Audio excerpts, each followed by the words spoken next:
Good day. Welcome to another edition of Mamungo's Perspective on Global Affairs. Before we continue, please I urge you to press the like button so that we can get the video to reach more people.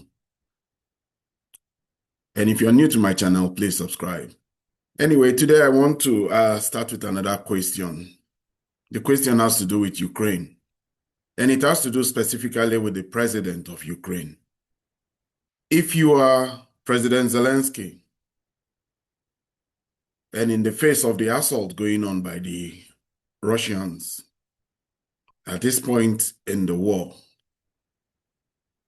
what would you do? What would you do if you were President Zelenskyy? What would you suggest President Zelenskyy does at this point? We're getting into winter. The Russians have ratcheted up their bombing campaign, and they are targeting one specific pain point, and that pain point is the energy infrastructure of Ukraine. So if you are President Zelenskyy at this point in time now, decision time, is it a time for a decisive decision, or should he continue to push on and press on with this war?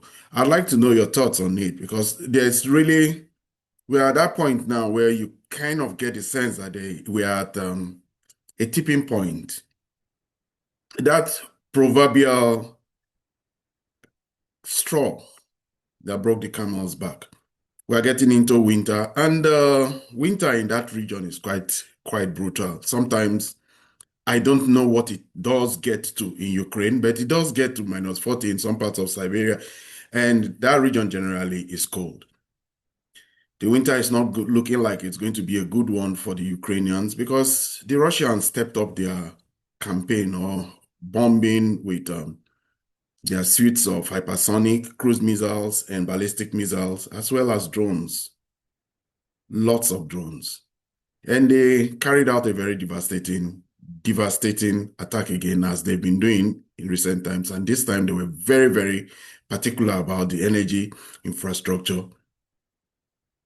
And the Russians showed a capacity that is mind-boggling. This time, there was almost an equal spread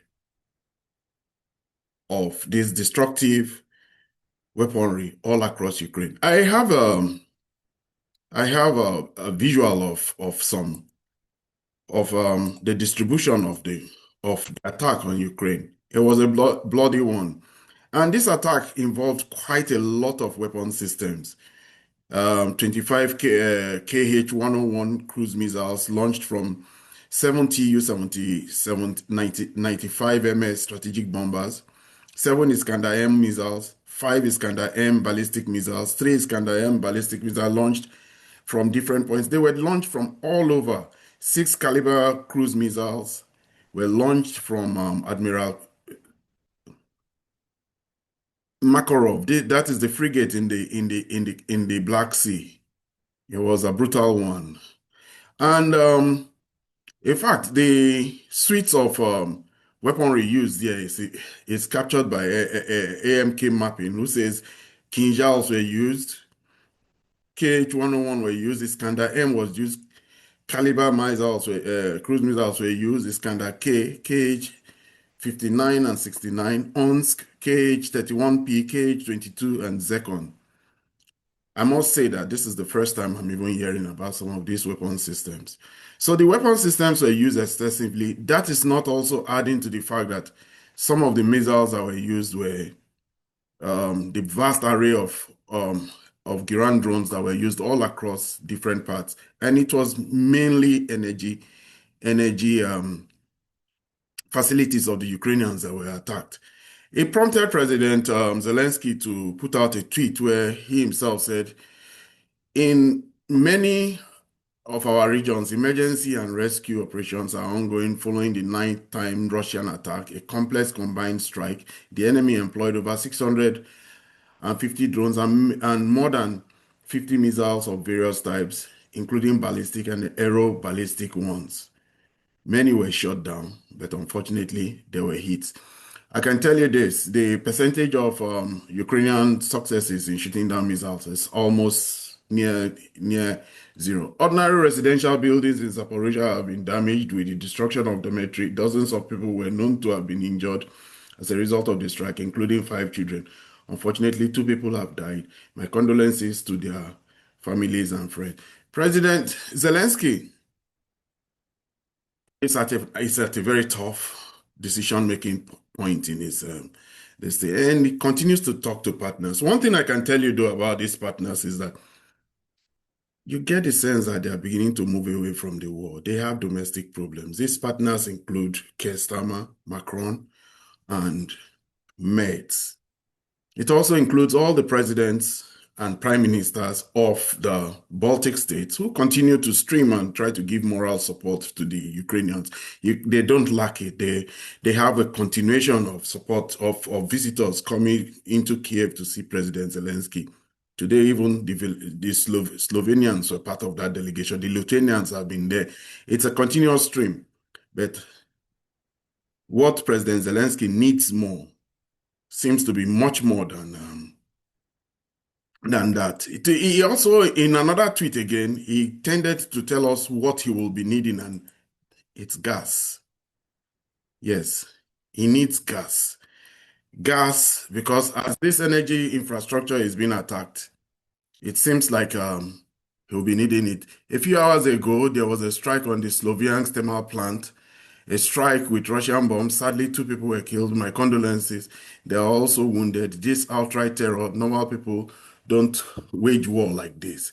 And the world must respond appropriately to such a Russian warfare. It is very important that we have specific agreements with Norway precisely in the field of energy, support for our gas purchases. We also have agreements with Germany, Italy, and Netherlands, and we are working with them on equipment for electricity generation. We are counting on the support of the European Commission as well. Today, Minister of Energy of Ukraine is having a meeting with representatives of Group of 7, the G7 energy ministers, countries that certainly can and will support Ukraine. We're ensuring such cooperation with them. It doesn't seem like they will be able to do anything. My conjecture is that the Ukrainians will have a situation where the moment this complete rehabilitation of any of those gas plants and any of those power plants and thermal plants, they will be destroyed again. Some people were taunting how the Ukrainians attacked the Belgorod Dam and that it is a very, very dangerous thing. There's a dam in the Dnipro there that started floating around the cyberspace as a possible target by the Russians. And if that is done, Kyiv will be flooded and emptied out. So we have a situation where President Zelensky's focus has now moved towards finding energy and gas for his people this coming December. It's not going to be an easy one. So I ask again, what should they do? What should they do? Do you think these presidents and these people he has called out to will be able to supply them? Because let's not forget also, the Europeans find themselves in dire straits. At this very point in time, today too need gas. They have been forced to go and try and get gas from the Americans, very costly gas. Like I said, the Norwegians are making roaring business in this particular war. They've been flying under the radar. Jens Stoltenberg, the former NATO Secretary General, is former head of Norway, and he has put his country in a very strong economic position. We should also remember Norway has one of the biggest, if not the biggest, sovereign wealth funds in the world. The Norwegians, 4 million of them, are very well taken care of, and they're profiting very extensively from this war. Their supply of gas is limited.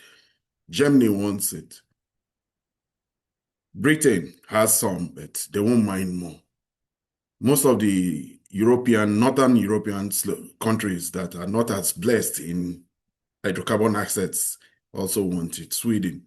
All these countries want the gas that Norway is bringing, and Norway does have close access to them. So the Ukrainians will be having it quite a tough time because gas sales are usually done in advance. I don't think the Norwegians take their gas to be sold in the spot market. I think they already have contracts for them.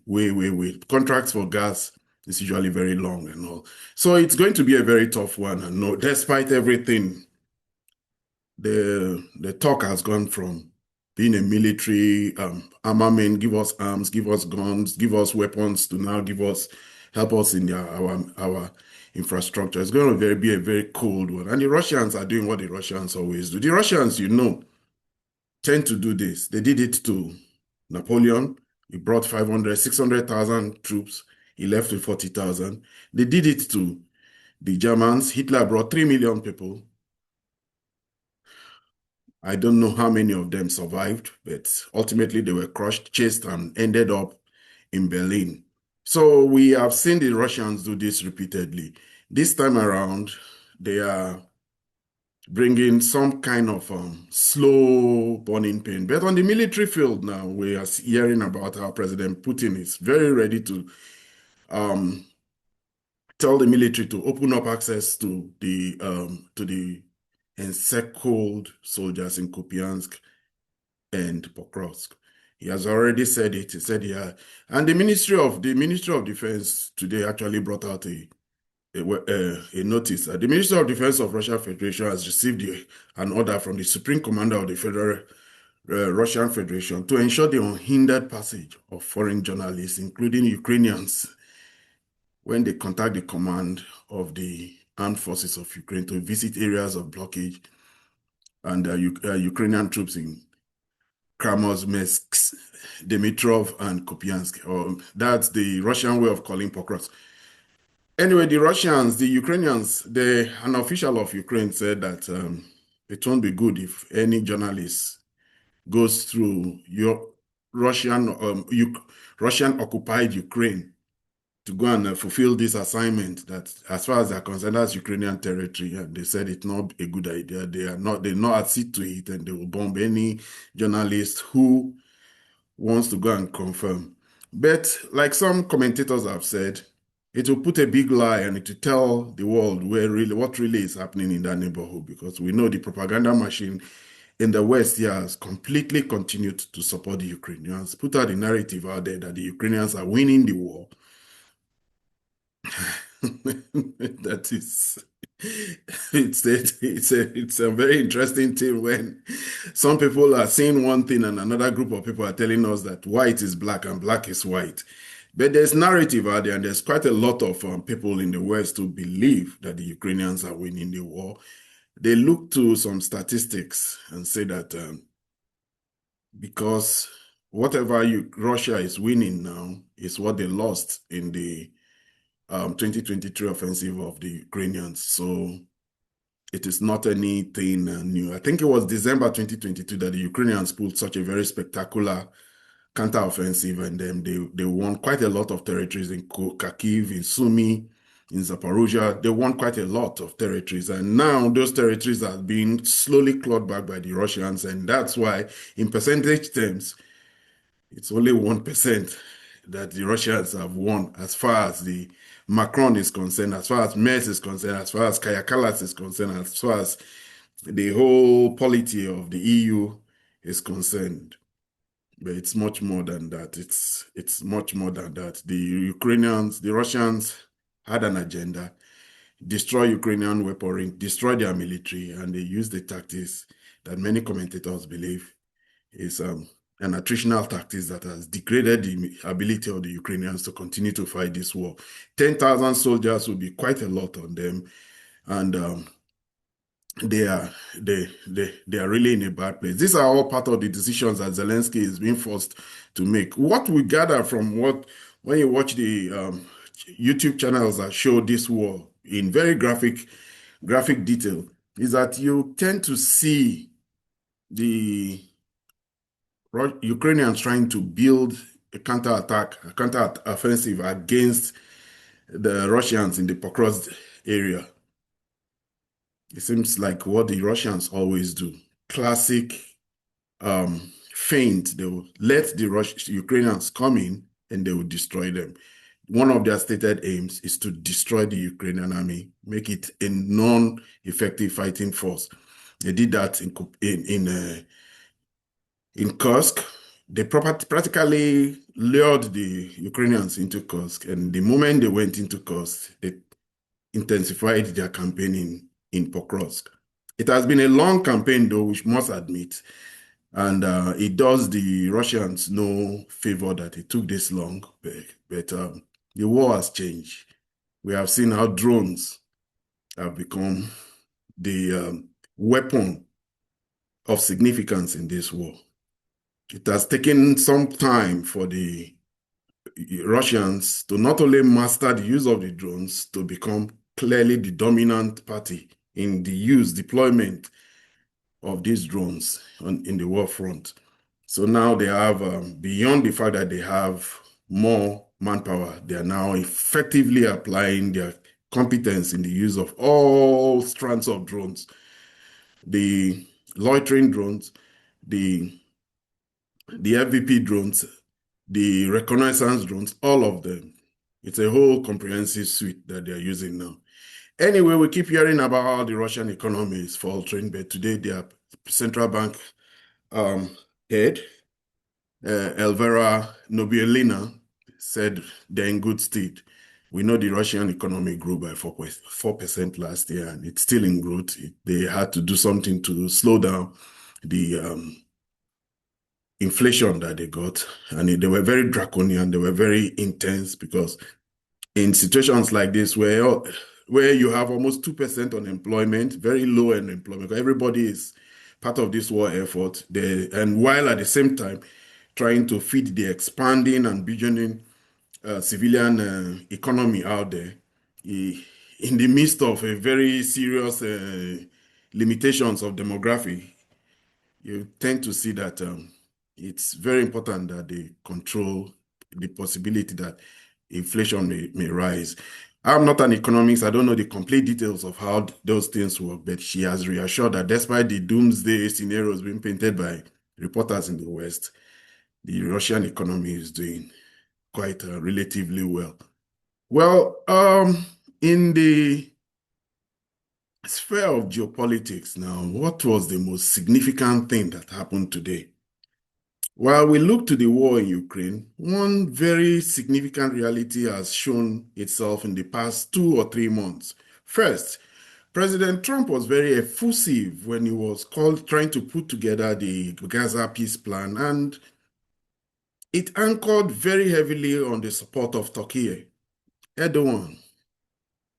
Recently also, just about a week ago, we saw how Prime Minister Keir Starmer had also become was just revealed very shockingly that the UK and all the co-travelers and partners within the Eurofighter project would sell 20 Eurofighter jets to the Turks.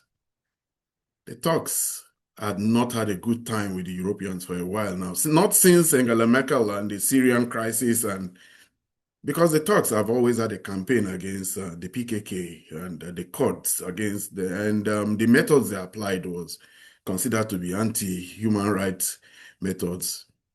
The globalists in the West tended to judge the attempts of the Turks to maintain their own borders and protect their sovereignty as being very heavy-handed. Anyway, besides that also, today something very significant happened. Metz, the German Chancellor, was in Turkey, and the German Chancellor being in Turkey is something we've not seen for a long time. Angela Merkel had to make peace with Erdogan in the early days of the refugee deluge that was getting into Germany around 2015. In fact, it ultimately led to this reality we have in India, in Germany now, where the growth of AfD is attributed to the fact that a lot of refugees were allowed into Germany. But what do we have now? Metz goes to visit Erdogan, and what is the reason for him going to visit Erdogan at this same time, this very important time, this crucial time? I think it has to do with the reality that somehow the Europeans have come to see that they need Turkey if they are going to try to bolster their defenses. The Europeans have started to talk about a defense force for themselves. And Turkey, in the NATO group of alliance, their NATO alliance, is the country with the largest military. It is also the country with the largest population, and it is right by the edge of the Black Sea and close to the borders of Russia. So what you would think here is that they are trying to create a wedge between Erdogan and Russia. After all, that's what they've been doing in the past few years. So Erdogan has suddenly become the rejected stone, that it's now the cornerstone. Everybody wants him. They've sold him weapon system, they've denied him, and they are now dangling something they've very much denied him for a long time, and that's they're dangling the fact that possibility that they will put him and admit Turkey into the EU. Turkey has been in accession talks in the EU for almost 30 years. They have come up with several strands. The same thing they are doing to Serbia is what they are doing. While they are very ready to allow Ukraine to get into the EU tomorrow morning, if some countries allow it, they have made sure that Turkey has been on the waiting list for over 30 years. But suddenly they need Turkey. And this need for Turkey is reflected in the continuous visits by very powerful states in Europe. I won't be surprised if the next state that will be visiting Turkey will be France. And talking about France, I just got to learn that Macron's popularity rating is now just 11%.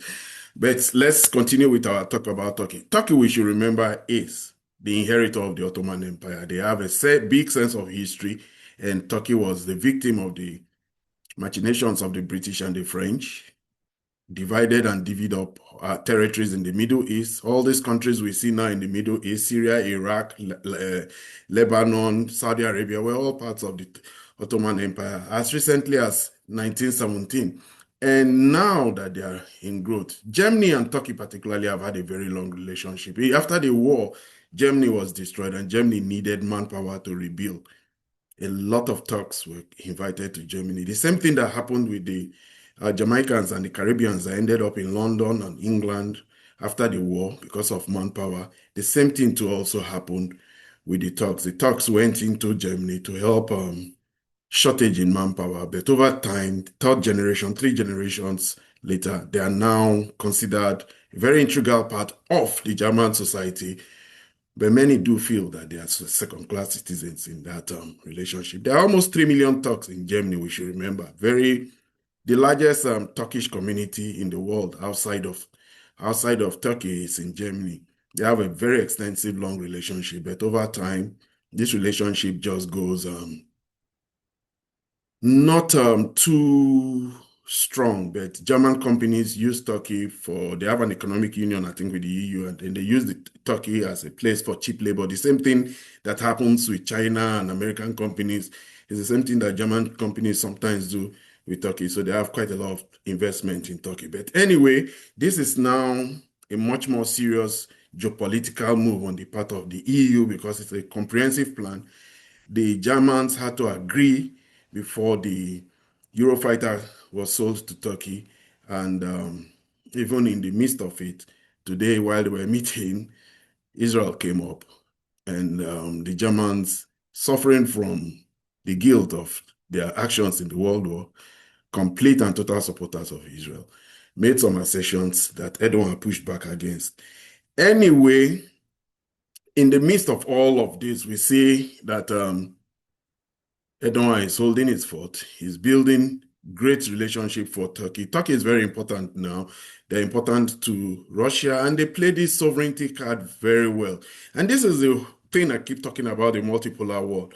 The fact that Iran can hold its ground, push back against Western pressure. The fact that Turkey can also hold its ground, push back against Western pressure as regards to its relationship with Russia, because it had kept a very neutral posture in this war with Ukraine. It has this geopolitical and geostrategic interest sometimes that clashes with that of the Russians, like as what happened in Syria. But to a large extent, it had opened its own market up to benefiting from the pain of Russia. So Russia was closed up to Europe. Erdogan benefited very extensively. The Turk Stream pipeline is safe. And it is the means by which oil comes to Turkey, very assured, and goes to Central and Eastern Europe, to some others like Greece and other countries around that neighborhood. And it is a very important relationship that that particular pipeline continues to flourish. They're even thinking about expanding it. And beyond that, also the vast amount of Russian tourists, 6 million Russian tourists, sometimes almost approaching 7 million in the last year, 6.7 particularly. That's a lot of money for Turkey, and it's for a country that is very heavy on tourism. I go to Istanbul quite a lot. I've visited Istanbul so many times, and I'll tell you this: Istanbul is one of the most visited cities in the whole of Europe. I think it's only Paris that is visited more than Istanbul, because out of the ashes of the Ottoman Empire, 32 countries have formed since then, most of the whole of Northern Africa and the Middle East. So they all go to see this point where that was the center of civilization that colonized them for several years. The Ottoman Empire lasted 600 years, we should remember. So this is this resurgence of Turkey and the fact that Turkey has become the bride that everybody wants now. Anyway, one major thing happened yesterday. The world watched as President Xi Jinping and President Trump met in South Korea. It was a good meeting. It led to a lot of de-escalation, very important de-escalation. One analyst I was watching said that the de-escalation was not beneficial to the Europeans, to the people in Asia, because they had wanted to benefit from all the pain that would have been coming to China. It makes sense. That didn't happen. The need for rare earth metal, the very important need that America has for rare earth metal, made America surrender on many, many points. And what were the concessions that the Americans gave to the Chinese? They removed fentanyl charge. They just removed almost everything that they had put on the Chinese. Apparently, I was listening to Scott Bessent the other day, and Scott Bessent was saying that President Trump put most of those um, um, tariffs and threat of tariffs and levies so that they can have some leverage when they're negotiating with the Chinese. The Chinese held all the cards. Long before this trade war started, I said America will lose in it. Because while President Trump is doing something very, very important to the American economy, I must say, capital allocation has been left completely to Wall Street, and Wall Street makes a choice based clearly only on profitability, while countries like China makes capital allocation on industries that are very critical to their national development. You may be surprised. Things as simple as crawler cranes, tunnel boring machines. They make sure that there is an increased effort to have local variants of it. And now they are not only they have local variants, they are now the preeminent producers of the most innovative and the biggest of those particular kinds of strands of things. But while in America, Wall Street will be shipping out jobs and manufacturing jobs to Mexico and China and all this, it's not done that way in China. They have a strategic purpose in their own allocation of resources. And this is now something that President Trump is trying to address. Anyway, from the Chinese readout, we hear that the US will have to cancel 10% tariffs on fentanyl. China will adjust countermeasures, and that the US will suspend the 50% rule. Any business that has over 50% that they have sanctioned, China will have to be also sanctioned, and China will respond. That is the rule that they use in removing Nexperia from Netherlands. That any country, any business that has 50% any ownership by any of the sanctioned companies should also be sanctioned and treated, and that's what affected Nexperia. And China says they will remove their rare earth metal. They will remove rare earth export control for 1 year just because of that particular removal of the BS50 rule. US will suspend 301 investigation on maritime logistics, port fees for 1 year. China was suspended. Yes, this port fee thing was one of the latest. It was done very recently, I think, implemented just about 2 months ago, a month ago, and the Chinese also brought out their own measure on anything that has to do with American ships with American investment. It was blow me, I blow you kind of thing. It was a really hard one. And generally, what happened is that almost all the tariffs and threat of tariffs and 100% tariffs, President Trump brought them all down. The Chinese, as some commentators have seen, I saw it in one newspaper, bold headline, China wins the tariff war. It was China that won um, in Busan in South Korea.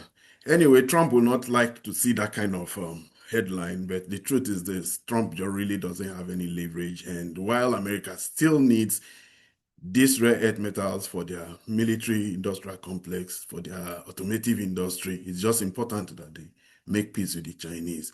I'm sure the Americans will be waiting someday. President Trump will be waiting for someday where they will have better leverage, when possibly all the roads for rare earth metal may not be coming from China anymore, may be coming from Japan, may be coming from Vietnam, may be coming from Thailand, may be coming from all these suite of countries that they signed bilateral agreements with as they went to the ASEAN conference to meet them and signed all those beautiful deals with Malaysia, Thailand, and all those countries that also have the capacity to produce the rare earth, but they don't have the capacity to process it and refine it. They still have some ways to go.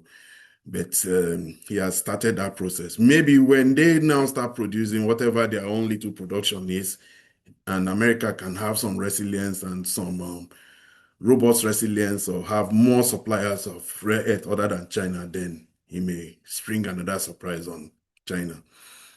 Anyway, this is where I'll end my video for today. If you're new to my channel, please subscribe. If you have any views regarding the opinions I just expressed, please put them in the comment section. Do well to like and share.